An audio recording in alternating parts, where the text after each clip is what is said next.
কি ব্যাপার, তুই বাইরে ডাকলে কেন? বলছিলাম আন্টি, আপনার বাগানটা কি পরিষ্কার করে দেব? না না, কোনো দরকার নেই। প্লিজ আন্টি, করিয়ে নিন না, খুব ভালো করে বাগানটা সাফ করে দেব। আচ্ছা ঠিক আছে, কত টাকা নিবি? টাকা লাগবে না আন্টি, শুধু খাবার দিলেই হবে। ও ঠিক আছে, যা, খুব ভালো করে পরিষ্কার করবি কিন্তু। এই ছেলে, এদিকে আয়, আগে তুই খেয়ে নে, তারপর কাজ করিস। না আন্টি, আগে কাজ করে নি তারপর খাবো। আচ্ছা বেশ। আন্টি, ও আন্টি, দেখুন না ঠিকঠাক সাফ হয়েছে কিনা। আরে বাহ, তুই তো বাগানের আশপাশগুলোও ভালো করে সাফ করে দিয়েছিস। এখানে এসে বস, আমি তোর জন্য খাবার নিয়ে আসছি। না আন্টি, আমি পলিথিন এনেছি, তাতেই দেন। পেটে প্রচুর খিদে নিয়ে কাজ করলি, খাবারটা তো এখানেই খা, লাগলে আরো দেব।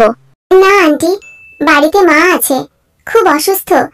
সরকারি হাসপাতালে ডাক্তার দেখিয়ে ফ্রিতে ওষুধ পাওয়া গেছে, কিন্তু ডাক্তারবাবু খালি পেটে ওষুধ খেতে বারণ করেছেন।